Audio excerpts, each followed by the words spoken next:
मंच पर उपस्थित सभी संतगण, मेरे समक्ष उपस्थित सभी हिंदू धर्म प्रेमी संतगण भाई लोग, सबको मेरा हृदयपूर्वक ओम काली जय श्री राम। धर्म माने क्या, जिसके लिए ये संत संसद चल रही है। संत धर्म के प्रवक्ता होते हैं, तो धर्म माने क्या। अध्यात्म विज्ञानम जीवनात् धारयते इति धर्मः। महर्षि अगस्त्य जी कहते हैं अध्यात्म का विज्ञान जीवन में धारण करना माने धर्म।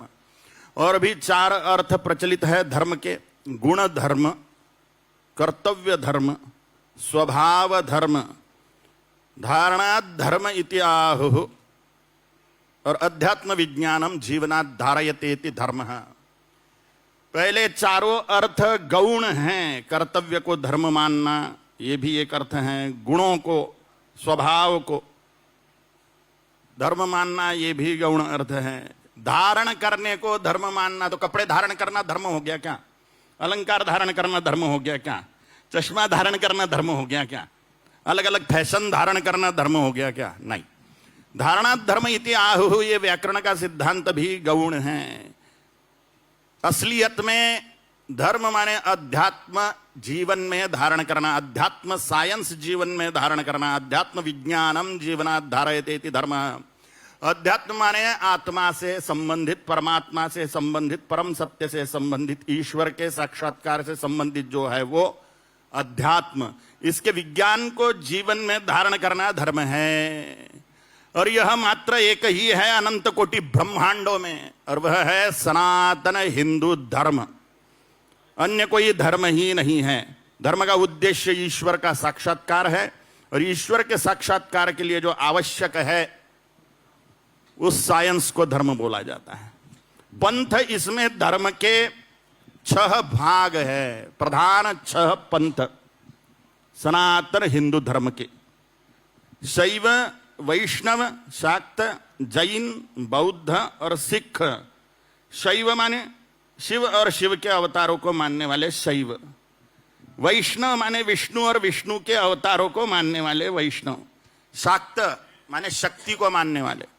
शक्ति माने देवी, महालक्ष्मी, महाकाली, महासरस्वती, गायत्री, सावित्री, ब्राह्मी, वैष्णवी, शांभवी, नारसिंही, चामुंडा, वाराही, निकुंभला, भद्रकाली। ये जो देवी है, ये देवी को जो मानने वाले लोग हैं वो शक्ति होने के कारण शाक्त, शैव, वैष्णव, शाक्त। भगवान विष्णु के 24 अवतार सीरीज में 8वां अवतार भगवान ऋषभदेव का माना जाता है। ऋषभदेव जैनों के प्रथम तीर्थंकर हैं। भगवान ऋषभदेव से लेकर भगवान महावीर तक के 24 तीर्थंकरों को मानने वाले जैन। भगवान विष्णु के दशावतार सीरीज में 9वां अवतार भगवान बुद्ध का माना जाता है। इसलिए जो भगवान बुद्ध को मानते हैं वो बौद्ध। गुरु नानक देव जी महाराज से लेकर गुरु गोविंद सिंह जी महाराज तक के 10 गुरुओं को मानने वाले सिख। शैव, वैष्णव, शाक्त, जैन, बौद्ध और सिख, यह 6 प्रधान साधना पंथ अर्थात संप्रदाय अर्थात मार्ग मिलाकर सनातन हिंदू धर्म।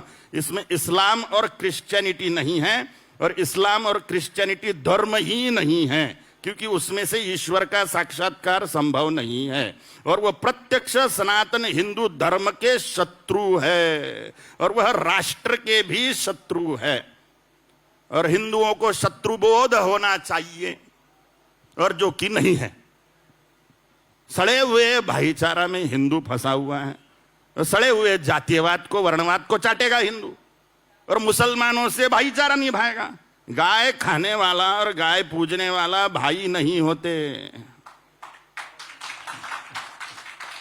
इसलिए धर्म क्या है? ईश्वर को पाने का साइंस। अध्यात्म विज्ञानम जीवनात् धारयते इति धर्मः। पंथ क्या है? रास्ता, जो परम सत्य तक के, परमात्मा तक के, ईश्वर तक के, परमानंद तक के जाता है। परम सारे दुखों का नाश हो जाए और अनंत आनंद की प्राप्ति हो जाए, वो ईश्वर के साक्षात्कार के बिना संभव नहीं। वो प्रदान करने वाला साइंस माने धर्म। सनातन माने क्या?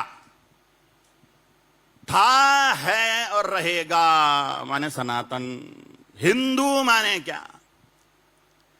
महर्षि अगस्त्य जी बोलते हैं, हिंसयति दुष्ट तथा दुर्गुणानाम सह हिंदु। हिंसयति दुष्ट तथा दुर्गुणानाम सह हिंदु, जो स्वयं के अंतःकरण के दुर्गुणों की, काम क्रोध लोभ मोह मद मत्सर, इन षड्रिपुओं की, काम क्रोध लोभ मोह मद मत्सर, इन षड्रिपुओं की हिंसा करता है और समाज में के दुष्टों की हिंसा करता है, वह हिंदू। अब यहां पे कोई चिल्ला देंगे अहिंसा परमो धर्म है, भैया अहिंसा परमो, ये फालतू की अहिंसा के कारण राष्ट्र का सर्वनाश हो गया है। हमारे 5 लाख मंदिर फोड़ दिए मुसलमानों ने फालतू की अहिंसा के कारण। रोज 1 लाख गोवंश मारा जा रहा है, ये फालतू की अहिंसा के कारण। 40,000 केसेस है लव जिहाद की डेली की, ये फालतू की अहिंसा के कारण। थूक जिहाद, मूत जिहाद, गू जिहाद, न जाने कौन कौन से जिहाद चल रहे हैं हजारों प्रकार के, भारत को इस्लामिक कंट्री बनाने के लिए, यह हमारी फालतू की अहिंसा के कारण। महाभारत के अनुशासन पर्व का वाक्य है, अहिंसा परमो धर्म, धर्म हिंसा तथैव च। यहां पर धर्म शब्द का अर्थ है कर्तव्य है। क्या कर्तव्य है? अहिंसा परम कर्तव्य है। किस लिए, किसके लिए? अच्छे को छेड़ना नहीं, धर्म हिंसा तथैव च, बुरे को छोड़ना नहीं। हम ये फालतू की अहिंसा धारण करते बैठे, इसलिए देश के इतने सारे टुकड़े हो गए। Iran, Iraq, Afghanistan, Pakistan, Bangladesh, Brahmadesh, Indonesia, Cambodia, Taiwan, Bhutan, Nepal, Tibet, ये सारे भारत माता ही हैं। टुकड़े हो गए, सारे हिंदुओं को काट डाला गया वहां पे, और हम सड़े हुए जातिवाद की टट्टी खाते बैठे। हम हिंदू लोग, हमें शत्रुबोध होना चाहिए। हमारा प्रत्यक्ष शत्रु हिंदुओं का, इस हिंदू भूमि का प्रत्यक्ष शत्रु इस्लाम है, क्रिश्चियनिटी है, और हम उनको चाट रहे भाईचारा भाईचारा बोल के। तो हमें धर्म क्या है, सनातन क्या है, हिंदू क्या है, ये पक्का पक्का दिमाग में रखना चाहिए। हमारी खून में ही हिंसा है, हमारे सारे देव देवियां हिंसक है। छत्रपति शिवाजी महाराज ने अगर हिंसा नहीं करी होती तो हम यहां ये धर्म संसद करते नहीं बैठ सकते थे। अभी गुरु गोविंद सिंह जी महाराज ने हिंसा नहीं करी होती धर्म रक्षण के लिए, चंडी का आराधन करके, तो हम यहां धर्म संसद कर सकते थे क्या?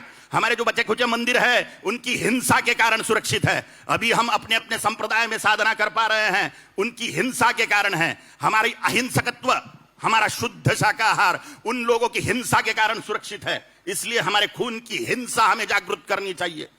चामुंडा सरकार, जगदम्बा, भद्रकालिका, परमेश्वरी हमारे रक्त में जागृत होनी चाहिए, और हम परम हिंसक होके सिंह बनने चाहिए इस राष्ट्र के संरक्षण के लिए, धर्म के संरक्षण के लिए, हमारे बहन बेटियों की सुरक्षा के लिए, गौ माता की सुरक्षा के लिए। बिना हिंसा के ये संभव नहीं। हम ये शानपति सिखाओ मिलिट्री वालों को कि हिंसा मत करो, राष्ट्र का नाश हो जाएगा अगर मिलिट्री ने अहिंसा व्रत धारण कर लिया तो। हमारे सारे देव देवियां हिंसक है। भगवान श्री रामचंद्र प्रभु ने शपथ ली थी, निशिचरहीन कराहू मही, और वो समझा समझा के करेगा, निशिचरहीन राक्षसों ऐसा नहीं करते, ऐसा बोला भगवान श्री रामचंद्र प्रभु ने। नहीं, मार डाले भगवान श्री कृष्णचंद्र परमात्मा।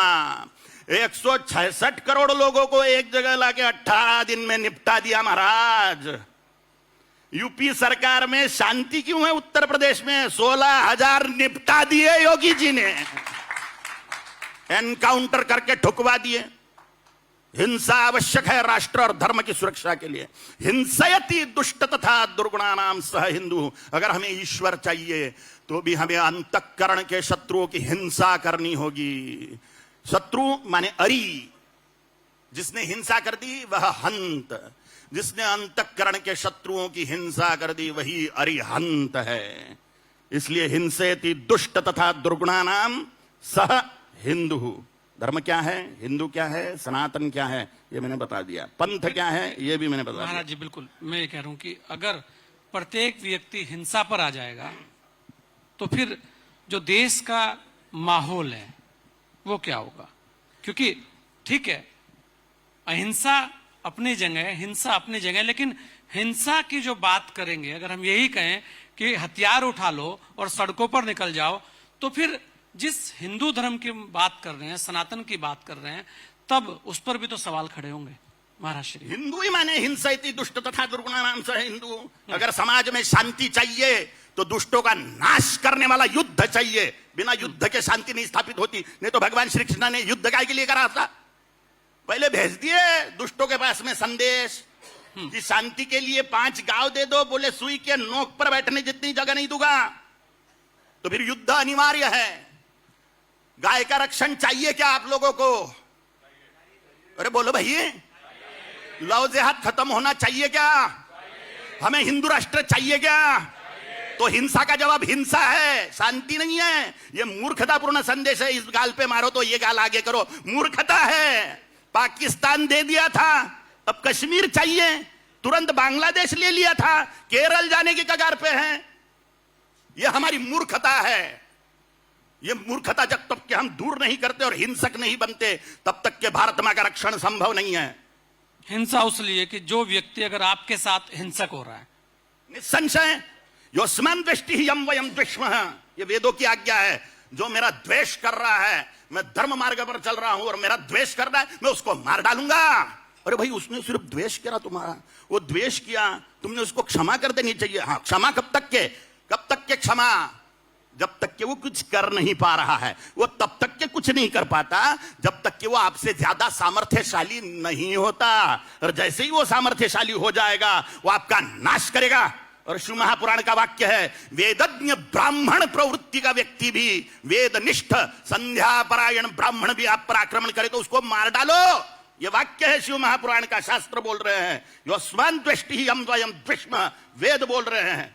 बिना हिंसा के शांति संभव नहीं है। शस्त्रेण रक्षिते राष्ट्रे शास्त्र चर्चा प्रवर्तते, शस्त्र के कारण ही शास्त्र का अध्ययन हो सकता है। नालंदा तक्षशिला विश्वविद्यालय जला दिए खिलजी ने, क्यों? शस्त्रों का अध्ययन ही नहीं था। ये सड़ी हुई अहिंसा घुसी हुई थी वहां पे, नाश कर दिया ज्ञान मार्ग का। अगर ज्ञान मार्ग को सुरक्षित रखना है, वेद मार्ग को सुरक्षित रखना है, तो वेदों की जो आज्ञा है, योस्मान द्वेष्टि यम वयम द्विष्मः, वो हमें पालन अवश्य करनी पड़ेगी। हिंसा 100% अहिंसा असंभव है।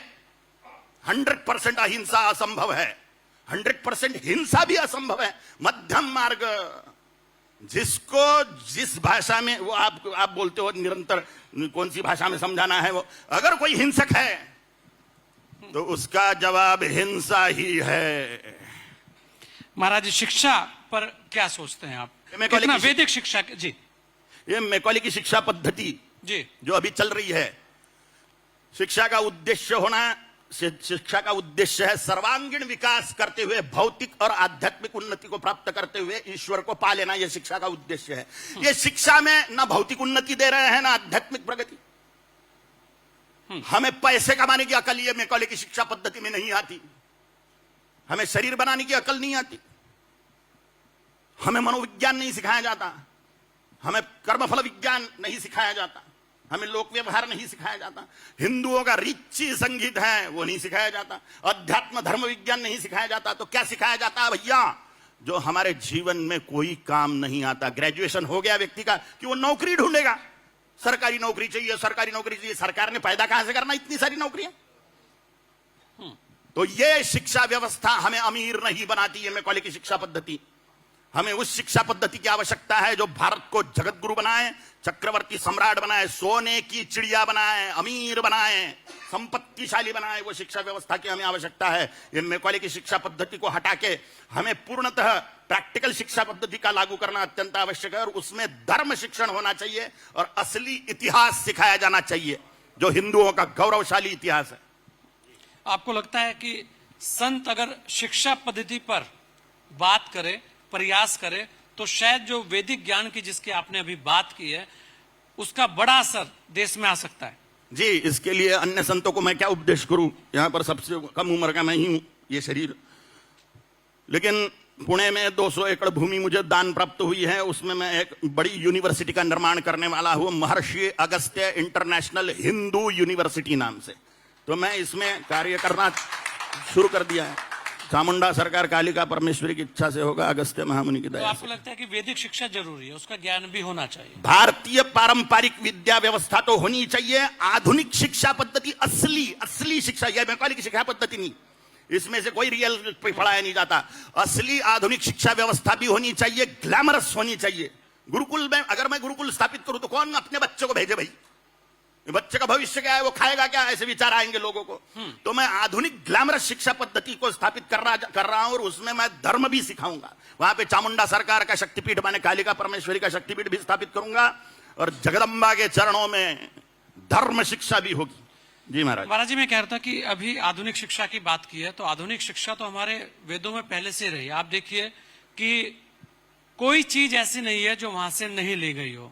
शब्द बाण की बात होती है तो मिसाइल क्या है, उड़न खटोले की बात होती है तो जहाज क्या है। तो वही शिक्षा की बात हो रही है कि उसे छुपा क्यों दिया गया, उसको सामने लाने की बात है। इसलिए हमने कहा कि वैदिक शिक्षा का मतलब ये नहीं है कि खाली उसे शिक्षा दे दी और ये बता दिया कि भाई ठीक है आपने जाके वहां हवन करना है और यहाँ ये व्यवस्था करा देनी है। नहीं, उसको जो हमारे यहाँ तो तकनीकी पूरे के पूरे शास्त्र हैं, उनको जो पीछे धकेला गया उस शिक्षा को आगे लाने की बात हो रही है महाराज जी। ये सवाल है नहीं, सवाल तो जवाब ही दे दिया है आपने। मैं यही चाह रहा था कि जो हमारी जो शिक्षा थी, तकनीकी शिक्षा जो हमारे यहाँ थी, वो जो पीछे चली गई है, उसे लाने के लिए क्या होना चाहिए महाराज जी? हमारे जितने भी शास्त्र ग्रंथ हैं, सिर्फ वेद और उपनिषद इतने ही शास्त्र नहीं हैं। अन्य भी टेक्निक के ग्रंथ हैं, वेद और उपनिषद तो है ही, लेकिन उससे भी और भी अनेक ग्रंथ हमारे यहां पर है। सबकी जानकारी के लिए आयुर्वेद जो सबको पता है, चरक संहिता इत्यादि ग्रंथ आपको, सुश्रुत संहिता इत्यादि ग्रंथ आपको पता है जी। हमारे पास में ज्ञान विज्ञान का भंडार है, भंडार, उसको हमें प्रकट करना चाहिए। और उसी प्रकार के सारे फैकल्टी की शिक्षा व्यवस्था देने के योजना वहां पे बनाई गई है महाराष्ट्र में महर्षि अगस्त्य जी के आदेश से। उसके लिए हम काम कर रहे हैं। प्रैक्टिकल बात हो गई, लेकिन आगे आने वाले समय में आप देखोगे कि भारत में जितने भी उच्च विद्या विभूषित लोग देखेंगे या सामान्य विद्यावान भी देखेंगे, जो 10 साल भी पढ़ लिया है पहली से लेकर 10वीं कक्षा तक के, वो भी विशेष विद्यावान होगा, जिसके लिए भौतिक ऐश्वर्य प्राप्त करना तो बहुत सहज ही होगा, लेकिन वो भारत को जगतगुरु चक्रवर्ती सम्राट और सोने की चिड़िया बनाने में बहुत महत्वपूर्ण योगदान करेगा। जैसे पूर्व समय का वर्णन है कि भारत का बच्चा बच्चा भारत की उन्नति के लिए कारण होता था, उसी प्रकार से समाज व्यवस्था बनाने की